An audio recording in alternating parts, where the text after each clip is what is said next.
Thank you for joining us for Living the Promise, a Catholic marriage enrichment series created by the Archdiocese of Los Angeles Office of Marriage and Family Life.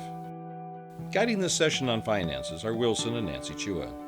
They have been married over 29 years and have 2 adult children. They will assist us in looking at how we view the subject of finances as individuals and then help us learn how to become a financial team. Let's join Wilson and Nancy. Money is a big part of our lives. When Wilson and I married, it became something we had to discuss because both of us came into the marriage with our own picture of how money should be used. It takes time and openness to become united in regard to money. God wants us to be successful in life. Contrary to what most people think, money is not evil. It is the greed for money that gets in the way. There is no problem with being a billionaire or wanting to live very comfortably and own many possessions. When we work hard for it, we should enjoy it. But if our top priority in life is to be rich at the cost of hurting those around us, or we get attached to those possessions instead of sharing, then we are not aligned with God's will. Finance is always one of the top 3 reasons for divorce. Surprisingly, it has nothing to do with money. It doesn't matter how much one has or doesn't have, because money is only a catalyst, the tip of an iceberg. For example, if we have arguments over how to raise our kids, or we get stressed out at work and the problem of money comes in, it will add another layer to the problems. And if we don't catch ourselves and let these fester, pretty soon we will be faced with a much bigger challenge than what it really is. Since money evokes very strong personal feelings, as married couples, we need to work as a team to find the balance to handle the money together. I came from a well-to-do family, so growing up, I didn't have to worry about money. Once our basic bills were paid, I recalled we would have entertainment like going to movies, eating out, and traveling. I also observed that my parents and grandparents were very generous with charitable organizations, and I learned to do that too. As a child, money meant freedom to enjoy and to have fun. I grew up from a worry-free environment. I grew up from very humble beginnings where my father had to work 2 or 3 jobs to make ends meet. After paying for the basic needs, my mother would save up the rest.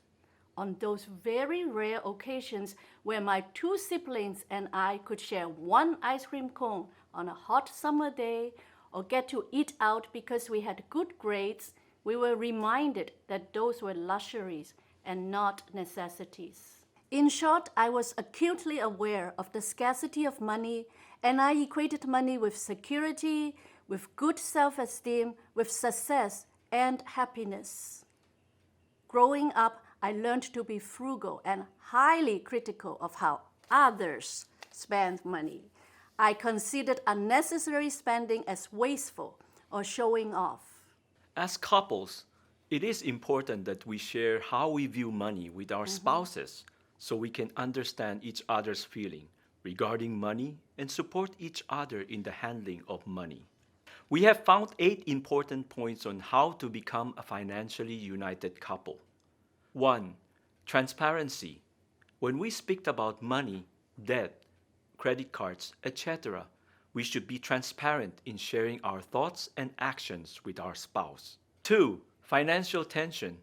The lack of financial transparency can cause constant tension in the relationship regarding money. Financial infidelity, which means cheating on your spending plan, is very destructive and exhausting for a marriage. Number 3, it is not about who is right. We cannot focus on who is right and who is wrong and make it personal. However, we can express our thoughts, feelings, and perceptions and pick the best resolution or path for the 2 of us. Both of our opinions are important. Mutual understanding and support should be our guide. Number 4, teamwork. Striving to be a financial team is important for a marriage. The goal of marriage is unity, and unity is also the goal of finance. 5. Participation. It is very important we each participate in making financial decisions. Not participating in making decisions does not mean we are not responsible for the outcome. We are just as responsible for the outcome if we choose not to participate, because no decision is a decision. 6. Seek outside help in planning. Consulting a financial planner and gathering resources early in marriage can be a tremendous asset. We may learn regulations and strategies we are not aware of. These will build our confidence with our finances and can make a substantial difference for the future. Number 7, make the plan, work the plan, revisit the plan. Once a budget or plan for our finances has been set, it is important to revisit the plan on an ongoing basis to see if it is working for us as individuals and as a couple. This is the time to look at our lifestyle and our needs and determine if they are supported by our financial choices. Number 8, we need to be aware that money can be a barrier to relationships. Sometimes making the most money or receiving the highest status in a profession can be detrimental to the life of a family. We have to be watchful not to become slaves to our finances. Our relationship with each other and especially with God should be our number one priority. During our first 10 years of marriage, we did not follow any of these guides, and subsequently, we ran into a lot of problems. Not just the financial side, but both of us were deeply hurt emotionally, intellectually, and spiritually. Our lack of transparency and failure to work as a financial team created strains on our marriage and almost broke our commitment as a covenant couple. We have to remember a sacramental marriage is not just a contract, but a covenant with an everlasting relationship with God. As a covenant couple, we cannot walk away from our spouse, otherwise we would be violating the covenant. We always have to have God in our midst, and He will help us in our difficult times. When I began my journey dealing with financial issues, I quickly realized how unprepared I was. I had not been trained how to handle money. I avoided the responsibility, and in our marriage, deferred to Nancy and let her take care of all our financial transactions. When she approached me for some financial decisions, I often appeared nonchalant and said, "Oh, if that's what you want, then go ahead. I trust you. I'll go along with whatever your decision is."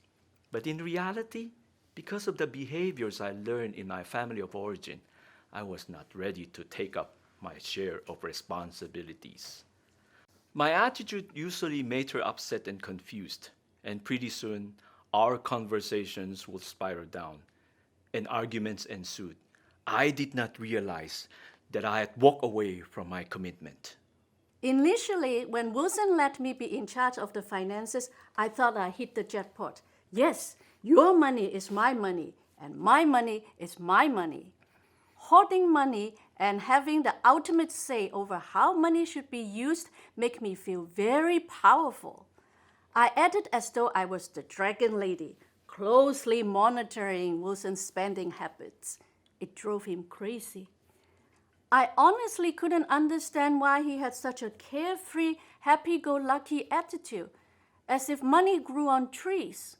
His money style and mine were so different, it was like night and day. When things didn't go my way, I started to panic. I was mortified when my friends could buy a bigger house or a newer car, and we could not. I felt left out and inadequate. I constantly compared us to the Joneses because through my family of origin, I learned to use accumulation of wealth as a yardstick to measure self-worth and accomplishment. But I wasn't going to let my guard down for fear that Wilson would see me as weak and incapable. So I put on a strong front, pretending that I was managing our finances all right, when in fact I was screaming for help deep within. We knew we were drifting apart because we were not working as a team. There was no open communication and no unity. We worked through these challenges by our faith in God. We recognized that we need God to be in the center of our marriage and in our midst. In other words, we called upon His mercy and graces to unite us as a covenant couple, to make us a solid team again. That involved humility from both of us. We started by honestly sharing how our family of origin influenced our own attitude, purpose, priorities, and behaviors regarding money. We admitted our own wrongdoings and misgivings and asked each other for forgiveness. We called upon God's mercy to give us the grace to forgive each other. Nancy and I learned to accept and love one another for who we are, and we built trust between us. We brainstormed on what financial goals and priorities we should have. Both of us agreed that we should have adequate life insurance for the sake of each other and for our children. So we set forth shopping for good insurance agents. We also reviewed these insurance policies periodically to ensure we had adequate coverages. The same goes for our home and auto insurance. In addition, we took the time to find a trustworthy financial consultant to help us strategize and to reevaluate our situation every so often. Recently, we set up a living trust and even bought our own burial plots so as to reduce the burden on our children when we die. The challenge for us is discipline and commitment. We constantly remind ourselves what our financial goals and priorities are so that we will not overspend on the non-essentials or get sidetracked. All this teamwork involves humility, acceptance, and trust, focusing on the strength of one another and accepting mutual responsibilities. Nancy and I are truly blessed that we have not faced any major financial crisis. But it wasn't the case in those days when I was single. I used to live with my two brothers in a rental apartment in Los Angeles. We migrated from the Philippines with some savings in hand, and we were all working, so we did not really pay much attention to our budget. In an effort to maintain the affluent and carefree lifestyle we had, we began to spin out of control. We often bought things we did not need and even traveled often out of town. During that time, we relied heavily on our credit cards. Needless to say, we could only afford to make minimum payments, and we started to incur huge credit card debt. To make things worse, my brother totaled his brand new car. Because we only had minimum insurance coverage, it wasn't enough to pay off the bank loan. We had to continue making car payments for something that was non-existent. It was a nightmare. We were all stressed out by this high cost of debt, and we began to play the blaming game. We ended up exhausting most of our savings to pay for the debt, and our relationship with each other was no longer the same. Money can buy a lot of stuff, and for a while, owning this stuff caused positive feelings in me. They symbolize social status and power. But when I allowed the stuff to control me, when they became more important than my brothers, then money became a divisive issue. In a way, it was a blessing in disguise, because I learned I should not spend what I have not earned. Today in our lives, we work as a team. Before we moved to the house we have today, we owned a very modest home with 3 tiny bedrooms and a great room where all the actions took place: playing, watching TV, eating, socializing, doing homework, everything. Since we had built up some equity in that home, we decided to refinance and cash out so that we could add a formal dining room, living room, laundry room, and of course, a master bedroom with a walk-in closet. We had someone draw up the floor plans, and we started looking for building materials and contractors. It was an exciting time. But somehow both of us were uncomfortable. We knew very well that remodeling the house would enable us to live more comfortably and would add value to our property. But incurring more debt is something we were not prepared to do. We sat down and had many discussions. We weighed the pros and cons. We listened attentively to each other, and we did not rush into judgment or blaming the other. Finally, we decided to call off the plan and paid off the existing loan. For us, the remodel was not the greatest and brightest decision. In fact, it was kind of a waste to go through refinance, paying all the fees and interest, and end up not doing anything with the money. But through this ordeal, I can say both Nancy and I are able to truly open up to share our thoughts and feelings without fear of being judged. We listened to each other and arrived at a mutual decision and took mutual responsibility. This is what sustains our marriage. From the time Nancy and I first met to the time we got married, I was only working part-time in a convenience store, getting minimum wage. Nancy worked for a big company in downtown Los Angeles, making a lot more than I did. I didn't let this bother me because I knew it was only temporary. I knew I would find a better job in due time, and I did. I started working full-time in a public sector, and even though my pay was not as high as Nancy's, my fringe benefits were better, and we were both happy. During these 28 years or so, I studied hard and earned a higher degree in the hopes that I would get a big promotion. But no matter how many times I tried, the end result remained the same. Rejection, rejection, rejection. It hurt even more when someone younger or with less credentials got the promotions. I felt defeated. I felt shameful.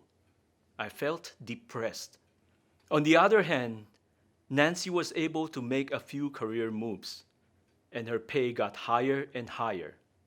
I wasn't jealous of her success, but I felt very small and inadequate. Money got into our marriage because I thought it was a measure of my self-worth and success.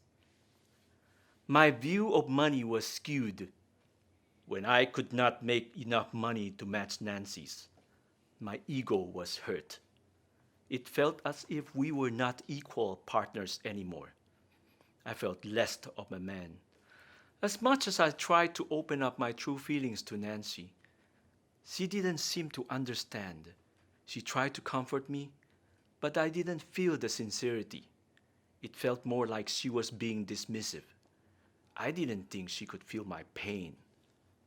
On these occasions, I became very withdrawn. I was either sullen and quiet or angry and hostile. In all honesty, I was very sincere when I reached out to Wilson. I tried to encourage him to count our blessings and to move on, and reaffirmed my love for him. But he wouldn't listen. I felt that he chose to wallow in self-pity, and that upset me. So usually I just left him alone and figured out that over time he would be all right. I was so wrong. Communication is a two-way street. I have to be able to understand his perspective, just as he has to see mine. I prayed to the Holy Spirit for guidance. Slowly, I began to realize that I had judged Wilson instead of helping him. He was right. I wasn't listening. When he couldn't get a promotion, his feelings were hurt and he experienced disappointment.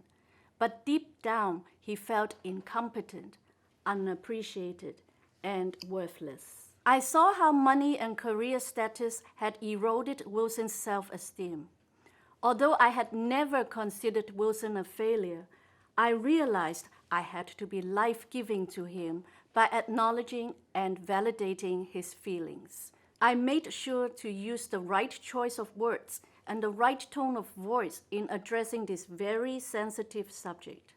It was only when I had empathy for Wilson that he could feel my sincerity and my love for him. Granted that I am an extrovert who can bounce back fairly quickly, Wilson is an introvert who takes more time to process. So I learned to be very patient, and I have learned a lot from Wilson. I did not convert until 14 years into our marriage. I grew up witnessing my family's struggles to earn and save every penny we could find. Donation was a very foreign word to me. I reasoned that churches are here to support and reach out to the communities, not the other way around. After all, don't they have all this gold and artwork? I recall going to church with Wilson, and every time the basket came around, I would look down and pretend I didn't see it. I also watched how much Wilson was going to pull out from his wallet. Those better be coins only, or else he would have to answer to me. It was my deepest fear of insecurity and the burning urge to control that made me indifferent to the needs of others. I became a slave to money and inadvertently hurt the person I loved the most. I learned that Wilson and I had to support the church. Just like our family, our church family also needs to be supported in many ways. They can only be there for us if we take care of them. In short, parishes are only supported by the money collected from the parishioners. If the lights are to stay on, if ministries are to function, and if we are to have the church ready to help us when we need them, then we, the parishioners, need to share our time, talent, and treasure with the church. God started to talk to me and asked me to follow him. During my conversion, I could feel the presence of God in my life. I knew he was in our midst and had been watching, waiting, listening, forgiving, protecting, and guiding me. I received so many blessings from God that I can't help but give it back and pay it forward. Sometimes, Nancy and I wonder how our children truly feel about the way we handle money. Thankfully, they always remind us that it is not about how much we make or spend. They appreciate that we spend time with them and are there for them. They feel love, and in return, they generously share their time, talent, and treasure with those in need. In short, we always pray for an open mind to do what God wants us to do and not what we want for ourselves. Each couple has their own unique challenges, persona, and chemistry to work on their financial plan. We remind ourselves that we are a financial team, so we don't face the challenges alone and we don't leave our spouse behind. What we learn is to share trustingly, listen attentively, think analytically, and act lovingly. Wilson and Nancy have given us a comprehensive look at how our attitudes and feelings regarding money, which we learn from our family of origin, can affect us both personally and as a couple. They also helped us understand that sharing these attitudes and feelings with each other allows us to work as a team and make good financial decisions for our marriage. Thank you to Wilson and Nancy for sharing your financial journey.